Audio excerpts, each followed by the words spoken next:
Hello everyone, it is the Bronze Archer here, bringing you my third episode of my F1 2018 career mode at the Chinese Grand Prix. And so this episode will be a very interesting, very fun episode. And sadly, but what's really a big shame actually, is that my upgrades, not all of them came through, not all of them worked with quality control. So I have no chassis weight reduced for this race, but I will do for Baku.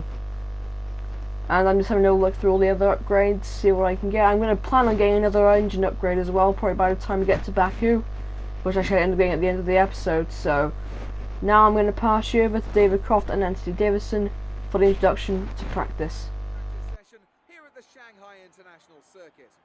This 5.45-kilometer track provides both low-speed cornering and a long high-speed straight, a combination that will challenge even the most experienced driver.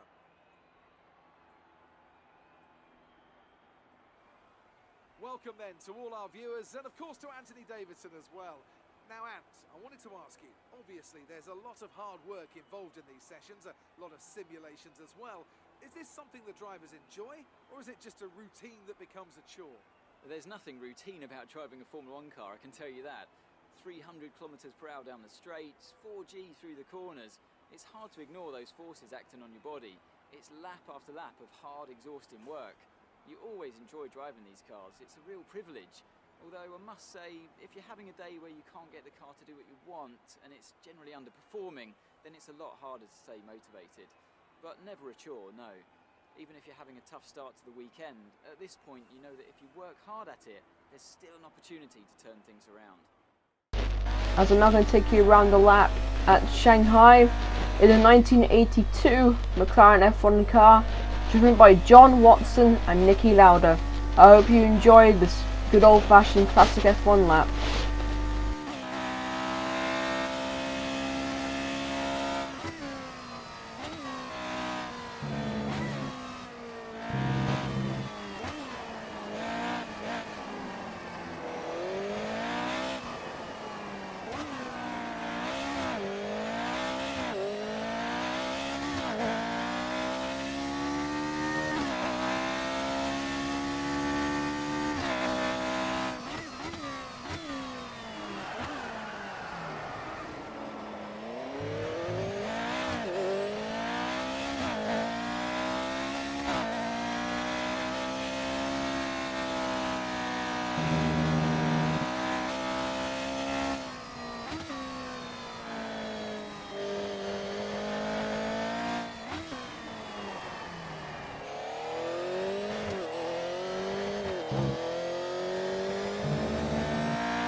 As in practice, I actually got fastest times in the practice sessions. I had an interview afterwards where obviously I'm answering the questions now. I can't really read them because the window which I have to look through is rather small, so it's kind of difficult for me to be able to see. And yeah, I pretty much said out the car was very good to handle, and I loved driving in. I loved driving in. It was perfect, and all the stuff to pretty much make me go on the good side of McLaren basically. And also, you'll see in a sec, I do actually get the chance to get the chassis weight reduction upgrade, which will be coming for Baku now. So it means I should literally be on par with chassis with Renault for the next episode. And then afterwards I'm going to get the engine upgrade as well at the end of the race. As now I'm going to pass you over to David Croft and Anthony Davison for the introductions to the qualifying. Hope you guys enjoy. See you in a second. Bye. We'd like to welcome you from wherever in the world you join us today for this F1 qualifying session here in Shanghai, China. When it comes to getting lap time out of this circuit, it's traditionally been about maximising top speed. Do you simply remove as much downforce as possible, hang on in the corners and max out down the straights? Top speed is a key factor for this circuit. Even if you can achieve the same lap time as someone running less wing than you, chances are you'll find overtaking difficult if you have too much drag. So I'm going to take you around my qualifying lap. As you can see, I take the ultra soft tyre.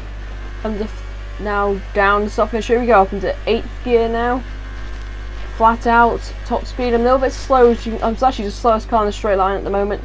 Get a pretty good line through turn 1, drop down to 4th, put the throttle down again, down 3rd and down to 2nd gear. I'm the 3rd, now down to 2nd again to get the car bed turning. I'm the 3rd, 4th, 5th, 6th gear now.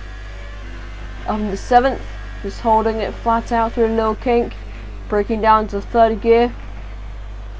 Down 2nd, sorry. I'm the 3rd, 4th, 5th, 6th gear, now 7th gear. Not quite flat out on this car yet, just need a little bit more downforce on the front end and I should be good. Down to 4th gear, I'm riding on top of the curb, so down to 2nd gear for turn 9 and then up flat out through turn 10 using all the curb on the exit. Now going down the straight, down into the 2nd gear, get a little bit, go a little bit too deep. The 3rd gear, use some of the curb on the outside, hold it flat. In 6th gear, 7th gear. I don't put it down to overtake mode because it gives you better top speed, because obviously it's built for its useful overtaking. As you can see, going up to 203, 4, 5 miles per hour. By the end of the straight, having to brake down into 1st gear, using all the curb on the inside. Into 6th gear now. So you can see a run out of VRS deployment though, so take a lot of the curb on the inside there. And go flat out down the straight, and I get P3. I'm going to be starting the 2nd row of for the race, which is absolutely beautiful and absolutely perfect. I'm now going to pass you over to David Croft and Anthony Davison for the qualifying results. See ya, and also for the race introduction. Okay, see you in a sec. Bye, everybody. It's time to leave for now, but we'll be back tomorrow when the Grand Prix itself gets underway.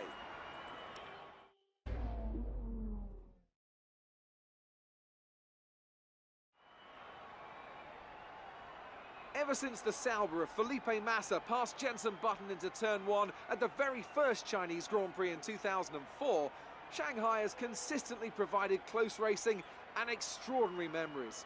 It's where Lewis Hamilton effectively lost the title in his rookie year, and it's where Nico Rosberg claimed Mercedes' first win of the modern era in 2012. We start a lap here at Shanghai with the long, difficult right-handers of turns 1 and 2, the first of 16 corners that make up this 3.3-mile circuit. The incredibly long back straight provides the best passing opportunity of the lap, with speeds in excess of 200 miles per hour before the braking zone of turn 14. Joining me once again to take you through this race is the effervescent Anthony Davidson, and I'm very much looking forward to it getting underway. You raced here, of course, didn't you, back in your Super Aguri days in that infamous Chinese Grand Prix of 2007? Yeah, that's right. I didn't last that long, though, unfortunately. Qualifying had gone pretty well, but my brakes failed quite early in the race, around lap 10 or 11, something like that. And of course, back in 2004, I was the very first Formula 1 driver to complete a lap of this circuit. Just thought I'd mention that for you, Crofty, like a good stat. It's a fairly tough circuit on the brakes here, though. You know, there's that long back straight down into turn 14, and then you got turn 6 and 11. They're quite heavy as well. On top of that, managing your front tyre wear is always a challenge around here, so there's a lot to keep in mind during the Grand Prix. With that then, let's run through the grid order. An immense lap from Lewis Hamilton yesterday puts him on pole position, with Sebastian Vettel starting alongside. Looking down the rest of the grid, we have the Rainmaster, Bottas, Daniel Ricciardo and Raikkonen, Verstappen, Grosjean, Hülkenberg and Carlos Sainz, Van Dorn, Magnussen, Sergio Perez and Ocon, Gasly, Hartley, Charles Leclerc and Lance Stroll, Sirotkin and Marcus Ericsson rounds off the grid. And with preparations almost complete, let's head down to the track. As you can see there, Marcus Ericsson had the grid penalty, and my pit stop is a two-stop strategy onto two different sets of soft tyres to just try and make it to the end of the race. As now let's start the race. It's 1, 2, 3, 4, 5 lights, and we're off and away we go. I get a pretty messed start. I get not quite good start as fast did. But start up on my inside, seeing what Bell was doing with Hamilton in front of me. So now I'm just trying to hold it around the outside. I give Boss a little bit of a love tap. Stay around the outside of him into turn 2. Now into turn 3, lock up, going to push him out wide.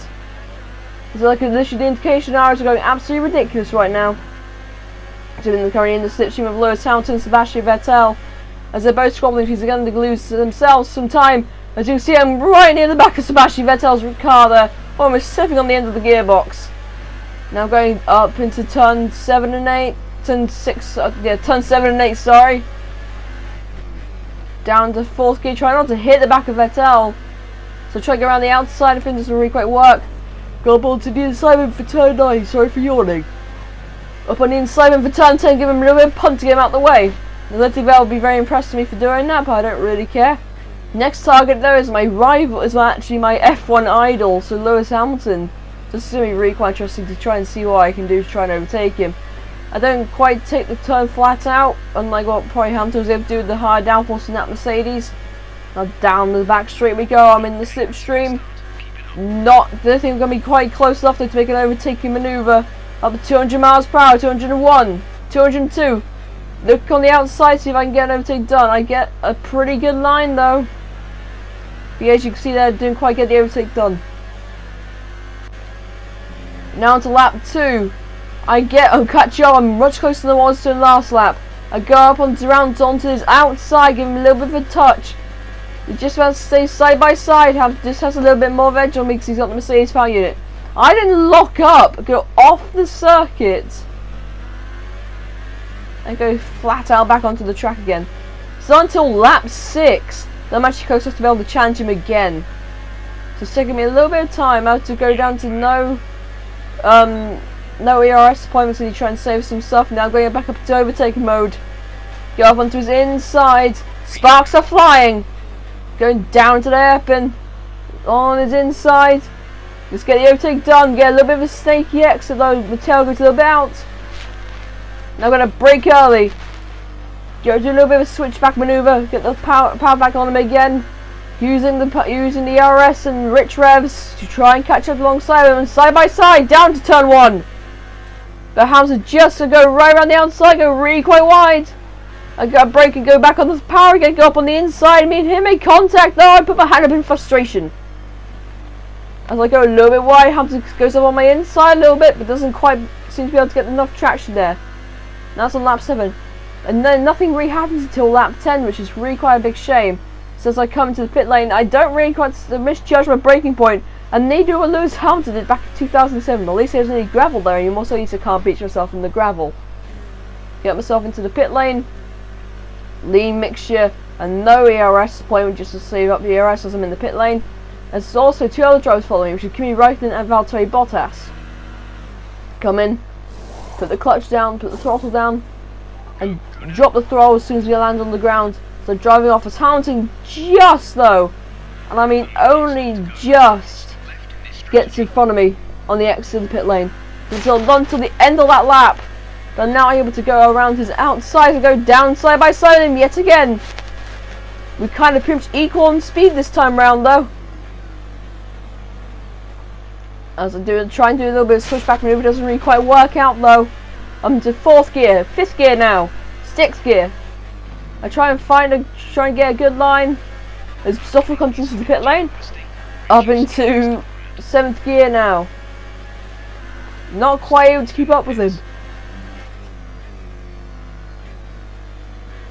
But then I make a little bit of a dive, touch him, Then she just straighten out the wheel, push, force him onto the grass there. He backs out and just about get the position. Then on lap 17, I asked the engineer about the weather report, and it's going to be rain hitting the circuit. And then on lap number 30, I now get a strategy change because it is absolutely tipping it down in rain at the moment. I barely have any grip. It's kind of fun when you're pretty much acting like a Gymkhana driver, pretty much turning into, what's his name, Ken Block, just trying to drive an F1 car around the circuit as I get past Ericsson absolutely fine. But I don't take a very good line through there, see? He's still quite close to me.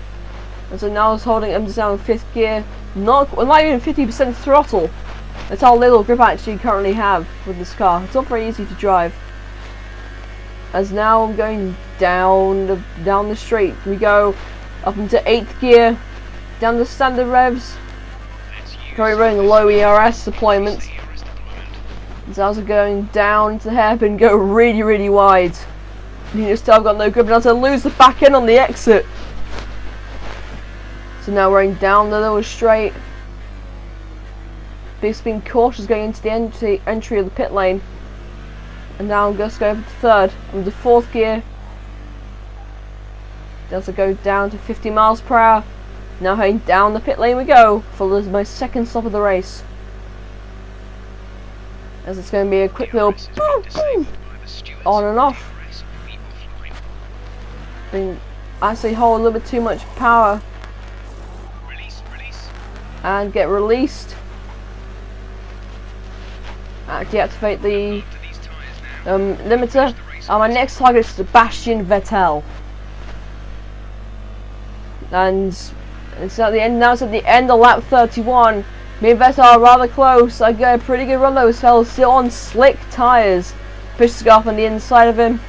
I'm just going to push this flat out. Be interested that Vettel has now got my slipstream. As you can't see here, he tries through it. He overtakes me, so I block him.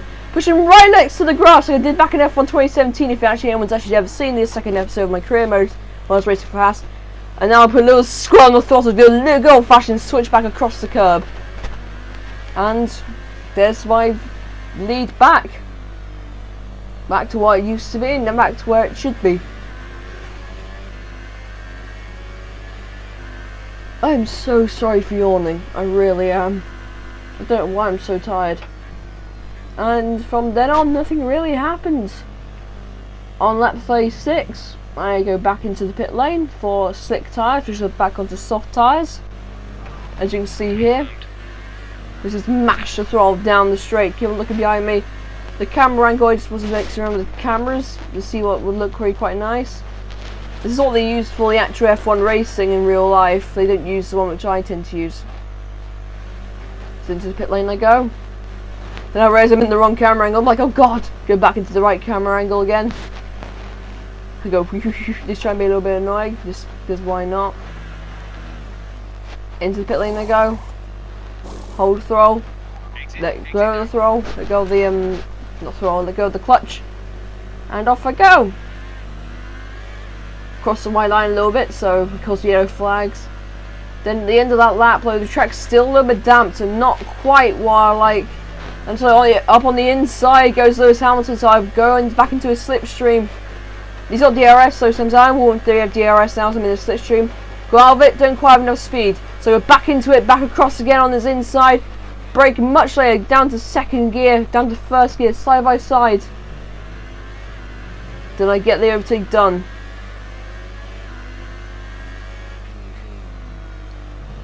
And now we're going to be going on to lap number 56. This is going to be the last lap of the race. This is going to be my fast lap of the race as well, so I'm going to let you listen to the final lap in silence. And actually, no, I'm not going to. I'm pretty sure going to keep on talking. Actually, I decided to do that now. I just really want to. As you can see, now Raikkonen and Vettel are 2nd and 3rd, so it's pretty much the 2 oldest teams in the sport at this point, 1st and 2nd. With Ferrari being in 2nd though, which is not exactly a bad thing. And it means that McLaren back, and not on the 50th anniversary of Bruce McLaren getting his first ever victory, well, getting McLaren's first ever victory, which is in 1968 at Belgium, which will be quite a nice race. Hopefully we'll be able to win that one when the car will be a little bit closer to Red Bull. Probably by that point. It'll definitely be ahead of Renault by that point, I'm certain of it. So I'm going over the curb, using a lot of curb on the exit there, I'm in the 7th gear, flat out. I think she's using hot lap mode and rich revs. Taking a lot of the, trying to avoid some of the curbs, just trying to keep the tyres on the, just pushing the tyres as much as I possibly can without killing them too quickly. Now I'm in the 7th gear. As you can see, there's Ericsson. I didn't actually get the DRS off of Ericsson. I'm just staying in the slipstream just because it's going to be the safest thing for me to do. And then I go down. I pretty much went into overtake mode to just get a higher top speed. Up into the highest highest engine mode, back up into the highest engine mode as well as the ERS mode, and activate DRS, and across the line I go for victory number 2. Well, in theory, this is actually my first race victory of the season, because Stoffel Van Dorn probably got the first race victory, which is not true. And now I'm going to pass you over to David Croft and Anthony Davidson. McLaren have pulled it off. They've won in spectacular fashion here today. And I have to wonder, Anthony Davidson, just what set them apart from the competition here. The difference was clearly in the strategy. You could tell they'd done a lot of work on the pit wall to really optimise each stint and get the most out of the tyres. And it highlights just how much of a team sport this really is.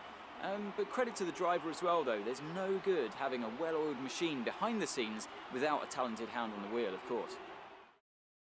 Our drivers are making their way out for the podium celebrations, and it's going to be McLaren picking up the winner's trophy. Congratulations to the entire team for that fantastic performance.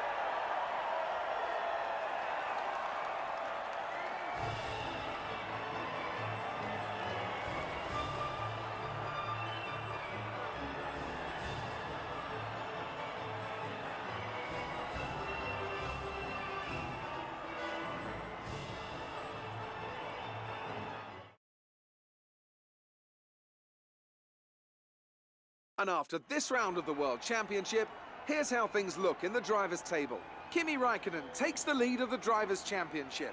Moving on to the Driver of the Day then. Anthony Davidson, who would you go for? I'm going to go for Marcus Ericsson. He's clearly got a very delicate touch in close proximity to other cars, and he's matured a lot over the past few seasons, which served him well today. And now let's take a look at the Constructors' standings. Ferrari move to the top of the table. Well, what a weekend that has been. Please join us next time for another thrilling instalment of this Formula One season.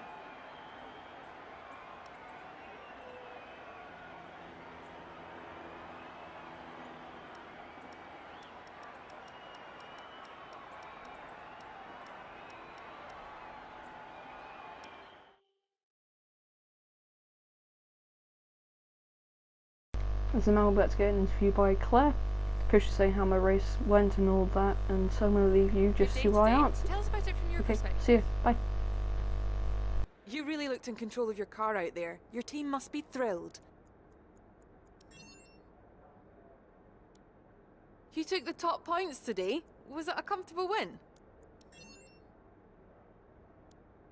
Well, looks like your luck has changed. Things went a lot better than last weekend, didn't they?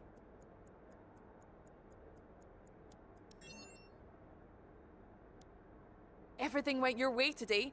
It looked like you had a really good strategy for the race. Appreciate your time.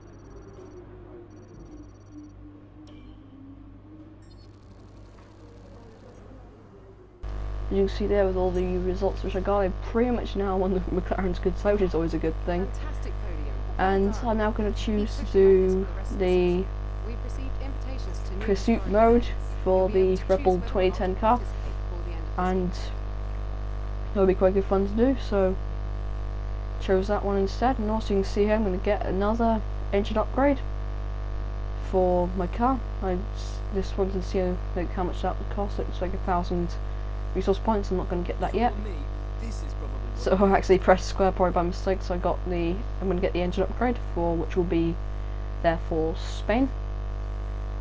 So let's have a little look at the two. I need to get I'm probably going to focus on probably more reliability for the next few races. As now I'm going to go for the pursuit mode. And if you guys have enjoyed this video quite a lot, which I actually like, is actually that they've brought in they've added in the rallycross section on the track, like actually mapped it in, which Musco has been lazy not bothered to put in, but they chose to, so much respect. It's actually pretty good. They actually have them to be quite accurate with their detail. And this is actually the first time I've raced around Hockenheim since F1 2016, so this is going to be quite good fun to drive around, see how the car handles. Like I said, if you've liked this video, I hope you enjoyed the video. If you liked it, hit the like button, and if you think my content is worth subscribing to, please subscribe and also hit the notification bell for each time I upload. Okay, see you everybody.